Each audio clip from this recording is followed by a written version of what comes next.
ओम शांति। आज 8 तारीख सद्गुरुवार है।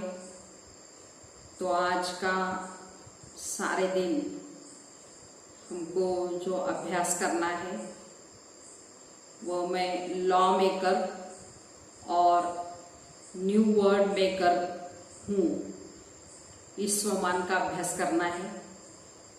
तो हमको हर एक बाबा की श्रीमत का, मर्यादा का सुबह से लेकर पालन करना है और श्रीमत से ही नई दुनिया भी लानी है। श्रीमत पर चलते हुए, श्रेष्ठ मत को धारण करते हुए हमको मनुष्य से देवता बनते, सबको विश्व के अंदर सुख शांति भी देनी है। ये श्रेष्ठ और शुद्ध भावना रखनी है। तो आज प्यारे बाबा ने मुरली के अंदर भी कहा हुआ है कि तुमको पढ़ाने वाला स्वयं भगवान है, तो बहुत ही रुचि से पढ़ना है। नशा रहना चाहिए कि हमको पढ़ाने वाला स्वयं भगवान है।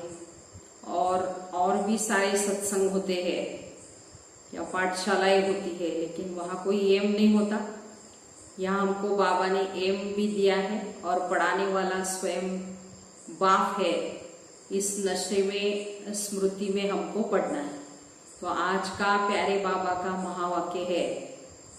बाबा कहते, मीठे बच्चे, बाबा आए हैं तुम्हें बहुत ही रुचि से पढ़ाने, तुम भी रुचि से पढ़ो। नशा रहे कि हमको पढ़ाने वाला स्वयं भगवान है।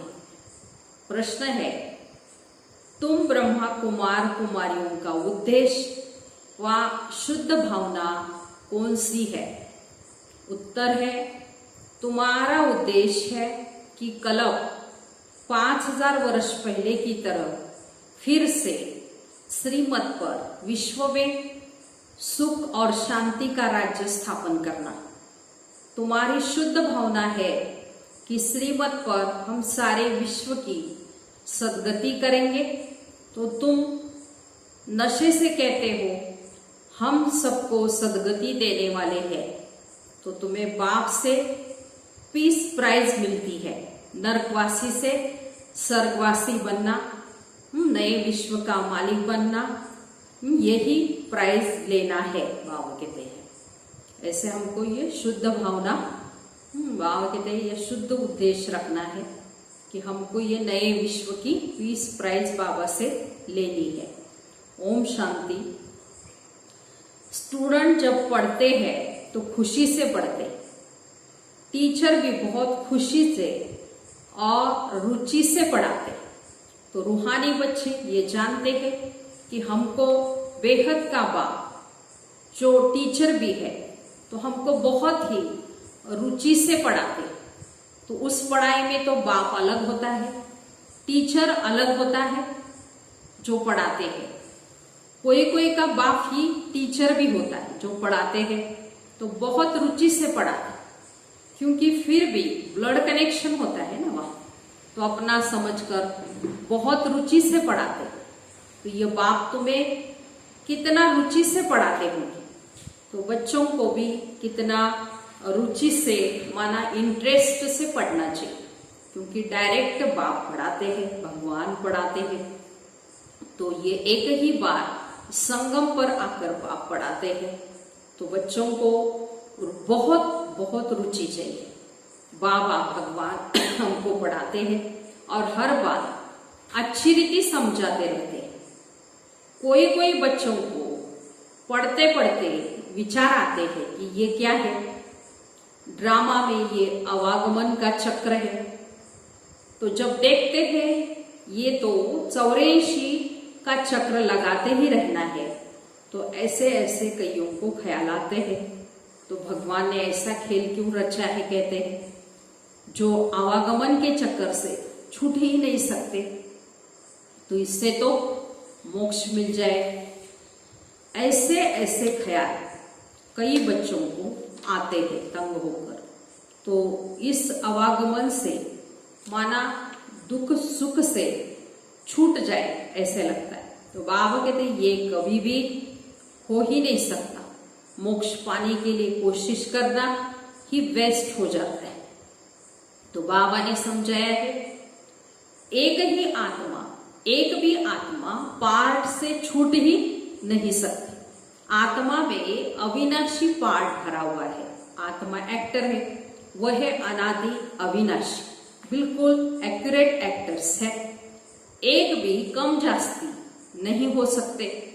तो तुम बच्चों को अभी सारी नॉलेज है, तो इस ड्रामा के पार्ट से कोई भी छूट नहीं सकता, न किसी को मोक्ष मिल सकता है। तो सब धर्म वालों को नंबर 1 पार्ट में आना ही है। बाबा कहते हैं, बाबा समझाते हैं ये बना बनाया अविनाशी ड्रामा है, इसको समझना है। तो तुम भी कहते हो बाबा अब जान गए कैसे हम 84 का चक्कर लगाते हैं। ये भी समझते हो कि पहले पहले जो आते होंगे वो 84 जन्म लेते होंगे, पीछे आने वाले के जरूर कम जन्म होंगे। तो यहाँ तो पुरुषार्थ करने का है, पुरानी दुनिया से नई दुनिया जरूर बननी है।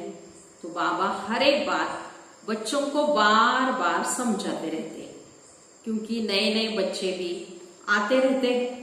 तो उनके आगे की पढ़ाई कौन पढ़ाए उनको, इसलिए बाबा हर एक पॉइंट समझाते रहते हैं।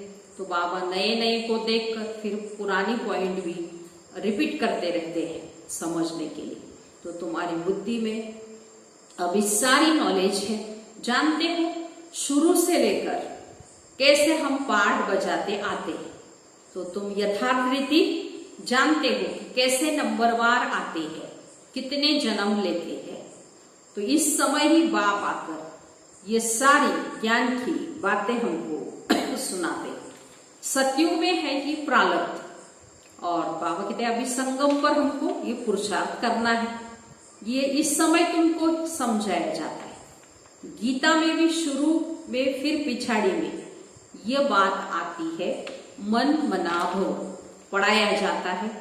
बाबा कहते हैं स्टेटस पाने के लिए, तो तुम राजा बनने के लिए अब पुरुषार्थ करते हो। और धर्म वालों को तो समझाया है कि वह नंबरवार आते हैं। धर्म स्थापक के पिछाड़ी फिर उनके धर्म वालों को सबको आना पड़ता है, राजाई की बात ही नहीं। एक ही गीता शास्त्र है जिसकी बहुत महिमा है। भारत में बाप आकर ये सुनाते हैं और सबकी सदगति करते हैं, क्योंकि बाप सदगति दाता है। वो धर्म स्थापक जो आते हैं, वो जो मरते हैं तो बड़े बड़े तीर्थ बना देते। वास्तव में सबका तीर्थ ये भारत ही है, भारत की महिमा है, जहाँ बेहद का बाप आते हैं। तो बाप ने भारत में ही आकर सर्व की सदगति की है। बाबा कहते हैं मुझे लिबरेटर, गाइड भी कहते हैं। तो हम तुमको इस पुरानी दुनिया, दुख की दुनिया से लिबरेट कर शांति धाम, सुख धाम ले जाते हैं। तो बच्चे जानते हैं कि बाबा हमें शांति धाम, सुख धाम ले जाएंगे। तो बाकी सब शांति धाम में जाएंगे। दुख में सब आकर लिबरेट, दुख से बाप आकर सबको लिबरेट करते हैं। उनका जन्म मरण तो है नहीं। तो बाबा आया फिर चला जाएगा। उसके लिए थोड़ी कहेंगे कि मर गया, ऐसे नहीं कहेंगे। जैसे शिवानंद के लिए कहेंगे शरीर छोड़ दिया, फिर क्रिया कर्म करते उनके। तो ये बाप चला जाएगा तो इनका क्रिया कर्म, सेरेमनी आदि कुछ नहीं करना होता। उनके तो आने का भी पता नहीं पड़ता। क्रियाकर्म आदि की तो बात ही नहीं बाबा कहते। और सब मनुष्यों का तो बाबा कहते हैं मनुष्यों का क्रियाकर्म करते, बाप का क्रियाकर्म होता ही नहीं, क्योंकि बाप जन्म मरण में आते ही नहीं। बाप का जन्म बाप कहते हैं दिव्य और अलौकिक गाया हुआ है। तो मनुष्यों जैसा कोई भी क्रियाकर्म बाप का नहीं होता, क्योंकि उनको शरीर ही नहीं है। डायरेक्ट पर काया प्रवेश करते हैं, तो सतयुग में ये ज्ञान भक्ति की बातें होती नहीं, यह अभी ही चलती है और सब भक्ति ही सिखाते हैं। आधा कल्प है भक्ति, फिर आधा कल्प बाद आकर ज्ञान का वर्षा देते बाबा। ज्ञान कोई वहां साथ नहीं चलता, वहां बाप को याद करने की भी दरकार नहीं, मुक्ति में ही है। वहां याद करना होता है क्या? दुख की फरियाद वहां होती ही नहीं, दुख कोई भी प्रकार का होता नहीं। भक्ति में भी पहले अविविचारी भक्ति, फिर विविचारी होती है। इस समय तो अति विविचारी भक्ति है, इसको कहते हैं रव रव नरक। तो एकदम तीखे में तीखा नरक, फिर बाप आकर नरक का विनाश करा के तीखा स्वर्ग बनाते। इस समय है 100% दुख, फिर 100% सुख शांति होगी। आत्मा जाकर अपने घर विश्राम पाएगी। समझाने में बड़ा सहज है। तो बाबा कहते मैं आता ही तब हूं जब नई दुनिया की स्थापना और पुराने का विनाश होता है। इतना कार्य सिर्फ एक तो नहीं करेंगे। तो बाबा कहते खिदमतगार बहुत चाहिए, मददगार। तो इस समय तुम बाप के खिदमतगार बच्चे बने हो। इतना कार्य एक बाप नहीं कर सकता। भारत की खास सच्ची सेवा तुम करते हो। सच्चा बाप सच्ची सेवा आकर सिखाते, अपना भी और भारत का भी और विश्व का भी कल्याण करते हो। तो कितना रुचि से करना चाहिए। तो बाप कितना रुचि से सर्व की सदगति करते हैं। अभी भी सर्व की सदगति होनी है जरूर। तो यह है शुद्ध अहंकार, शुद्ध भावना।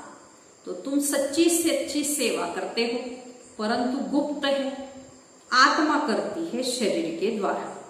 तो तुमसे सब पूछते हैं बीके का उद्देश्य क्या?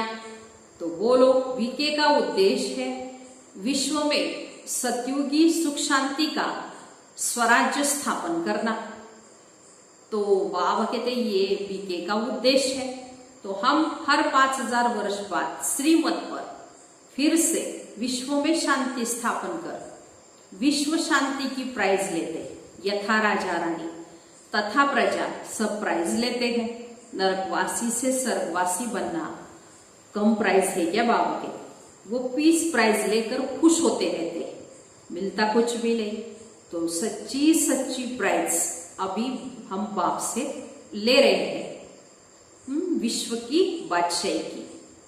तो कहते हैं ना भारत हमारा सबसे ऊंचा देश है।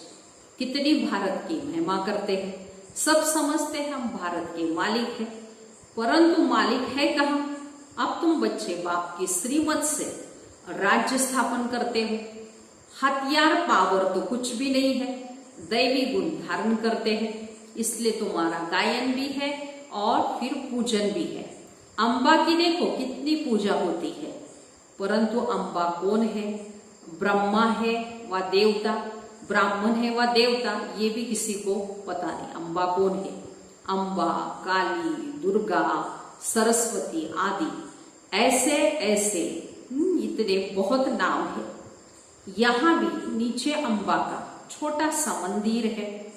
तो अम्बा को बहुत भुजाएं देते हैं, अष्टभुजाधारी भी दिखाते हैं। तो ऐसे तो है ही नहीं। इसको कहा जाता है ब्लाइंड फेथ। क्राइस्ट बुद्ध आदि आए, उन्होंने अपना अपना धर्म स्थापन किया, तिथि तारीख सब बताते हैं। वहां ब्लाइंड फेथ की बात ही नहीं। यहाँ भारतवासियों को कुछ पता ही नहीं कि हमारा धर्म कब और किसने स्थापन किया। इसलिए कहा जाता है ब्लाइंड फेथ। अब तुम पुजारी हो, फिर पूज्य बनते हो। तुम्हारी आत्मा ही पूज्य, तो फिर शरीर भी पूज्य बनता है। तुम्हारी आत्मा की पूजा होती है तो तुम देवता बनते हो, तो पूजा होती है। बाप तो है निर्विकारी, वो सदैव पूज्य है, वो कभी पुजारी बनते ही नहीं। तो तुम बच्चों के लिए कहा जाता है आपे ही पूज्य और आपे ही पुजारी। बाप तो है एवर पूज्य। तो यहाँ आकर बाप सच्ची सेवा करते हैं। सबको सदगति देते हैं। बाबा कहते हैं अब माँ में एकम याद करो, दूसरे कोई देहधारी को अभी याद नहीं करना है। यहाँ तो बड़े बड़े लखपति करोड़पति जाकर अल्लाह अल्लाह कहते रहते हैं, कितनी आज अंधश्रद्धा है। तो बाबा ने तुमको हमसों का भी अर्थ समझाया है। वो तो कह देते हैं शिव हो, आत्मा सो परमात्मा, माना हम ही भगवान है ऐसे कहते। तो अब बाबा ने करेक्ट करके बताया, अब जज करो भक्ति मार्ग में राइट सुना है या हम राइट बताते। तो हम सो का अर्थ बहुत लंबा चौड़ा है। तो हम सो ब्राह्मण देवता क्षत्रिय वैश्य शूद्र ऐसे बनते हैं। तो बाबा कहते हैं इसका अर्थ ये है। अब हम सो का अर्थ कौन सा राइट? हम आत्मा चक्र पे ऐसे आती है, विराट रूप का चित्र भी है। तो इसमें चोटी ब्राह्मण और बाप को दिखाया नहीं। देवताए कहाँ से आए? तो हम सो का अर्थ बहुत लंबा चौड़ा है बाप। तो देवताए कहाँ से आए, पैदा कहाँ से हुए? कलयुग में तो है शूद्र वर्ण, सतयुग में फट से देवता वर्ण कैसे हुआ? तो कुछ भी समझते नहीं। तो भक्ति मार्ग में मनुष्य कितना फंसे रहते। कोई ने ग्रंथ पढ़ लिया, ख्याल आया मंदिर बना लिया, बस ग्रंथ बैठ सुनाएंगे। बहुत मनुष्य आ जाते हैं, बहुत उनके फॉलोअर्स भी बन जाते, फायदा तो कुछ भी नहीं होता। बहुत दुकान निकल गए हैं, अब ये सब दुकान खत्म हो जाएंगे। तो ये दुकानदारी सारी भक्ति मार्ग में है, इससे बहुत धन कमाते हैं। सन्यासी कहते हैं हम ब्रह्म योगी है, तत्व योगी है। जैसे भारतवासी देवी देवता धर्म के परंतु खुद को हिंदू धर्म का कहते हैं, तो वैसे ब्रह्म तो तत्व है। तो जहाँ आत्माएं रहती है तो उन्होंने फिर ब्रह्म ज्ञानी तत्व ज्ञानी नाम ही रख दिया है। नहीं तो ब्रह्म तत्व है रहने का स्थान, घर। तो बाबा समझाते हैं कितनी भारी भूल कर दी है। देखो ये सब ब्रह्म है, तो मैं आकर सब भ्रम दूर कर देता हूं। भक्ति मार्ग पे कहते भी है प्रभु तेरी गत मत न्यारी, माना भगवान की श्रीमत का गायन भी है। जब भगवान आते हैं तो हमको भी श्रेष्ठ बनने की श्रीमत देते हैं। तो गति तो कोई भी कर न सके, मतें तो अनेका अनेक मिलती। आज यहाँ की मत कितनी कमाल कर देती, सारे विश्व को चेंज कर देते श्रीमत। तो अब तुम बच्चों की बुद्धि में है कि इतने सब धर्म कैसे आते हैं, फिर आत्माएं कैसे अपने अपने सेक्शन में जाकर रहती है। तो ये सब ड्रामा में नूंद है। तो ये भी बच्चे जानते, दिव्य दृष्टि दाता एक बाप। बाबा ने कहा है ये दिव्य दृष्टि की चाबी हमको दे दो, तो हम कोई को साक्षात्कार करा दे। तो बोला नहीं, ये चाबी किसको भी नहीं मिल सकती। उनके एवज में ही तुमको फिर विश्व की बादशाही देता हूं। मैं नहीं लेता हूं, मेरा ही पार्ट है साक्षात्कार कराने का। साक्षात्कार होने से कितना खुश हो जाता, लेकिन मिलता कुछ भी नहीं। ऐसे नहीं कि साक्षात्कार होने से कोई निरोगी बन जाते हैं या धन मिल जाता है, नहीं। मीरा को साक्षात्कार हुआ परंतु मुक्ति को थोड़ी पाई। मनुष्य समझते हैं वो रहती है वैकुंठ में थी, परंतु वैकुंठ कृष्णपुरी है कहाँ? ये सब है साक्षात्कार। तो बाप बैठ ये सब बातें समझाते हैं। तो बाबा ने साक्षात्कार के लिए समझाया कि ब्रह्मा बाबा ने शिव बाबा के पास साक्षात्कार की, यह दिव्य दृष्टि की चाबी मांगी। तो बाबा ने कहा ये मैं किसको नहीं देता, भक्ति मार्ग में ये सारे साक्षात्कार मैं कराता हूँ, लेकिन साक्षात्कार से कुछ भी फायदा नहीं होता। जैसे मीरा का मिसाल है, मीरा को वैकुंठ का साक्षात्कार हुआ लेकिन वो कोई वैकुंठ में नहीं गई। तो बाप बैठ ये सब बातें समझाते। इनको भी पहले पहले विष्णु का साक्षात्कार हुआ तो बहुत ये खुश हो गए ब्रह्मा बाबा को। वो भी जब देखा मैं महाराजा बनता हूँ, विनाश भी देखा फिर राजाई का भी देखा, तब निश्चय बैठा अहो मैं तो विश्व का मालिक बनता हूँ। बाबा की प्रवेशता हो गई है। बस बाबा ये सब आप ले लो, हमको भी तो विश्व की बात चाहिए कहा। तो तुम भी ये सौदा करके आए हो। जो ज्ञान उठाते हैं उनकी फिर भक्ति छूट जाती है। अच्छा, मीठे मीठे सिकिलते बच्चों प्रति माता पिता बाप दादा का याद प्यार और गुड मॉर्निंग। रूहानी बाप की रूहानी बच्चों को नमस्ते। हम रूहानी बच्चों की रूहानी माता पिता बाप दादा को याद प्यार, गुड मॉर्निंग और नमस्ते। हम बनेंगे फरिश्ते। वाह बाबा वाह, शुक्रिया बाबा शुक्रिया, वाह ड्रामा वाह, वाह मेरा भाग्य वाह। अब इस सारी मुरली का धारणा के लिए मुख्य सार सुनिए। पहली पॉइंट है, दैवी गुण धारण कर श्रीमत पर भारत की सच्ची सेवा करनी।